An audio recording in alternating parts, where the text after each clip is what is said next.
ಆತ್ಮೀಯ H16 news ಅರ್ಥಾತ್ ಥೇ ಸೀತಾರಾಮ್ ನ್ಯೂಸದ ವೀಕ್ಷಕರೇ, ನಾನು ನಿಮ್ಮವ ಎಂ ಆಯುಧ ಮಲ್ಲಪ್ಪ ಜೊತೆ ಅವರು.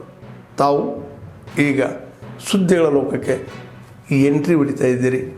ಈ ಸುದ್ದಿಗಳನ್ನು ಪ್ರತಿಯೊಂದು ನೋಡೋ ಜೊತೆಗೆ ನಿಮ್ಮ ಅಭಿಪ್ರಾಯಗಳನ್ನು ಹಂಚ್ತಾ ಇರಿ. ಯಾಕಂದರೆ ಈ ಸುದ್ದಿಗಳು ನಿಮಗಾಗಿ, ನಿಮ್ಮ ಬದುಕಿಗಾಗಿ, ನಿಮ್ಮ ವೈಚಾರಿಕೆಗಾಗಿ, ನಿಮ್ಮ ತಿಳುವಳಿಕೆಗಾಗಿಯೂ ನಿಮಗೂ ಗೊತ್ತು.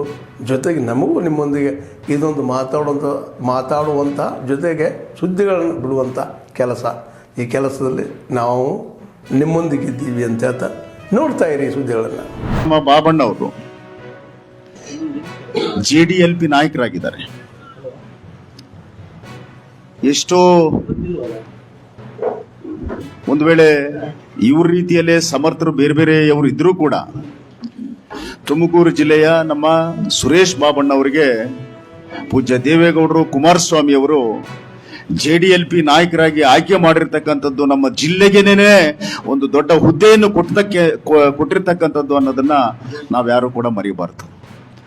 ಇವತ್ತು ಸುರೇಶ್ ಬಾಬು ಅವರ ಒಂದು ನೇತೃತ್ವ, ಸುರೇಶ್ ಬಾಬು ಅವರ ಈ ಜಿಲ್ಲೆಯ ಮುಖಂಡತ್ವವನ್ನ ನಮ್ಮ ಹಾಲಿ ಶಾಸಕರಾಗಿರ್ತಕ್ಕಂಥ ಕೃಷ್ಣಪ್ಪ ಅವರು, ಮಾಜಿ ಮಂತ್ರಿಗಳು, ಡಿಫೀಟೆಡ್ ಕ್ಯಾಂಡಿಡೇಟ್ಸು, ಕಂಟೆಸ್ಟಿಂಗ್ ಕ್ಯಾಂಡಿಡೇಟ್ಸ್ ಯಾರ್ಯಾರಿದಾರೋ ಅವರೆಲ್ಲರ ಒಂದು ಶಕ್ತಿಯನ್ನು ನಾವು ಹೆಚ್ಚಿಸಬೇಕು ಇಡೀ ಜಿಲ್ಲೆಯಲ್ಲಿ. ಅದರಲ್ಲೂ ಪ್ರಮುಖವಾಗಿ ಇವತ್ತು ಸಾಮಾಜಿಕ ಜಾಲತಾಣ ಅಂತಕ್ಕಂಥದ್ದು ಏನು ಡಿಜಿಟಲ್ ಮೂವ್ಮೆಂಟ್ ಇದೆ, ಕ್ಷಣ ಮಾತ್ರದಲ್ಲಿ ಒಬ್ಬ ಮನುಷ್ಯನನ್ನ ಅವನು ಎಲ್ಲೇ ಇರಲಿ, ಕುರಿ ಕಾಯೋನಿರ್ಲಿ, ಕೆಲಸ ಮಾಡೋನಿರ್ಲಿ, ಎಲ್ಲೋ ಒಂದು ದೊಡ್ಡ ದೊಡ್ಡ ಸಭೆಯಲ್ಲಿ ಇರಲಿ, ಎಲ್ಲಿದ್ರೂ ಕೂಡ ಕ್ಷಣ ಮಾತ್ರದಲ್ಲಿ ಅವರಿಗೆ ತಲುಪಿಸ್ತಕ್ಕಂಥ ಒಂದು ಸಾಧನ ಅಂದ್ರೆ ಈ ಒಂದು ಸಾಮಾಜಿಕ ಜಾಲತಾಣ ಅಂತಕ್ಕಂಥದ್ದು ನಾವು ಯಾರು ಮರಿಬಾರ್ದು.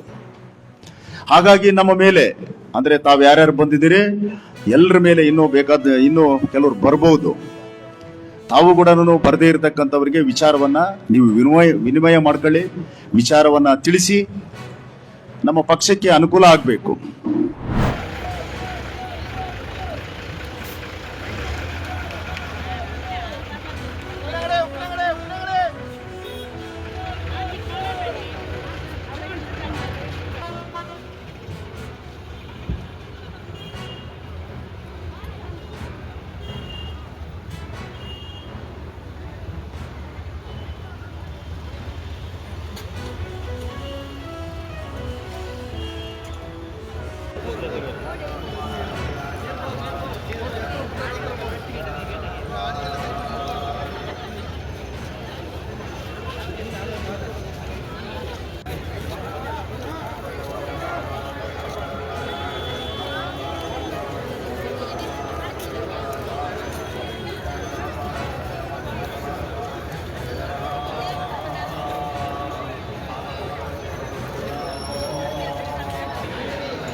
కోడకొడవది ಬಂದೆ మరియమ్మ కాంగ్లోడు ముఖంలోని నిందాతోడు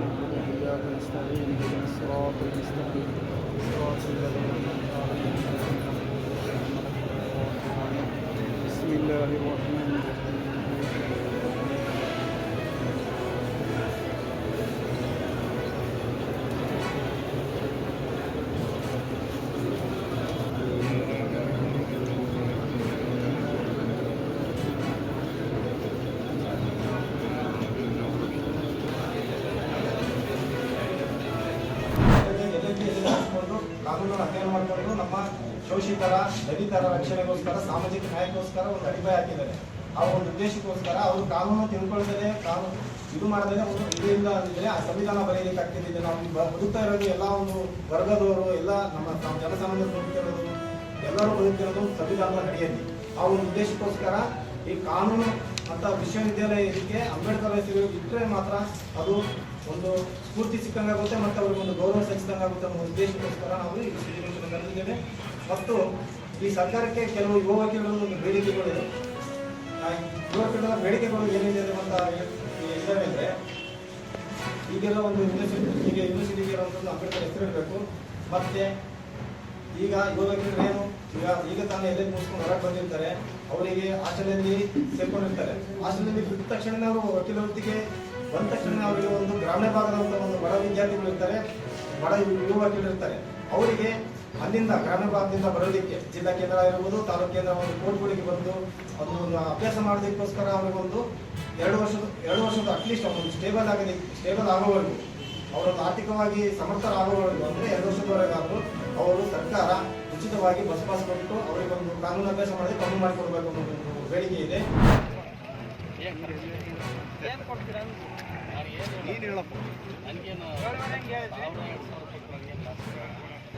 ಎನಿ ಕ್ಲಾಸು ನಿಮ್ಮ ಕ್ಲಾಸ್ ಕಲಿತು ಸುಮ್ಮನೆ ಬಂದಿದ್ದೀವಿ ಶರ್ಟ್ ಕೊಡಲ ಅಂತ ಪಟ್ಟಿ ಮೇಲೆ ಇಟ್ಕೊಂಡು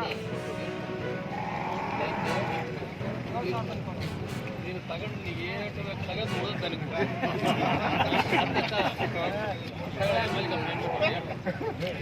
ಲೆಕ್ಕ ಹಾಕಿ ಕೊಟ್ಬಿಡೋಣ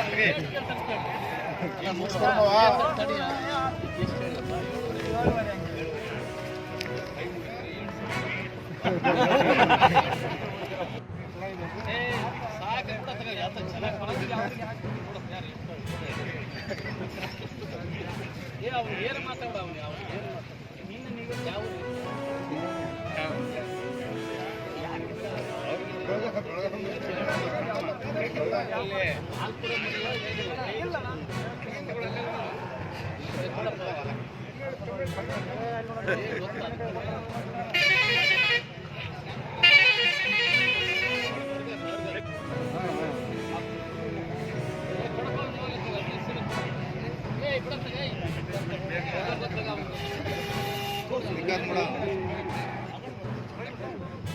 ಯಾರು ಇಟ್ಕೊಂಡು ಮತ್ತೆ ಮತ್ತೆ ದಾರಿ ಬಿಟ್ಟು ಆತ್ಮೀಯರೇ, ಎಲ್ಲ ಸುದ್ದಿಗಳನ್ನು ನೋಡಿದ್ರಲ್ಲ, ಏನು ಅನಿಸ್ತು ನಿಮಗೆ? ಇದರಲ್ಲೇ ನಿಮ್ಗೆ ಲೈಕ್ ಆಗಿರ್ಬೋದು, ಡಿಸ್ಲೈಕು ಆಗಿರ್ಬೋದು, ಕಾಮೆಂಟ್ ಬೇಡಪ್ಪ ಅಂತೂ ಅನಿಸಿರ್ಬೋದು, ಕಾಮೆಂಟ್ ಮಾಡಬೇಕಪ್ಪ ಅನಿಸಿರ್ಬೋದು, ಶೇರ್ ಮಾಡಬಾರ್ದಪ್ಪ ಅನಿಸಿರ್ಬೋದು, ಅದು ಮಾಡಬೇಕು ಅನಿಸಿರ್ಬೋದು. ಏನಾದರೂ ಆಗಲಿ ಶೇರ್ ಮಾಡ್ತಾಯಿರಿ, ಈ ನ್ಯೂಸ್ಗಳನ್ನ ಹಂಚ್ತಾ ಇರಿ, ಜೊತೆಗೆ ಇದಕ್ಕೆ ಸಬ್ಸ್ಕ್ರೈಬ್ ಆಗ್ತಾಯಿರಿ ಅಂತ ಹೇಳ್ತಾ H16 ನ್ಯೂಸ್ ಅರ್ಥಾತ್ ಹೇ ಸೀತಾರಾಮ್, ಇದು ಸತ್ಯದ ಕೈಗೆ ನಡಿ. ವಂದನೆಗಳು.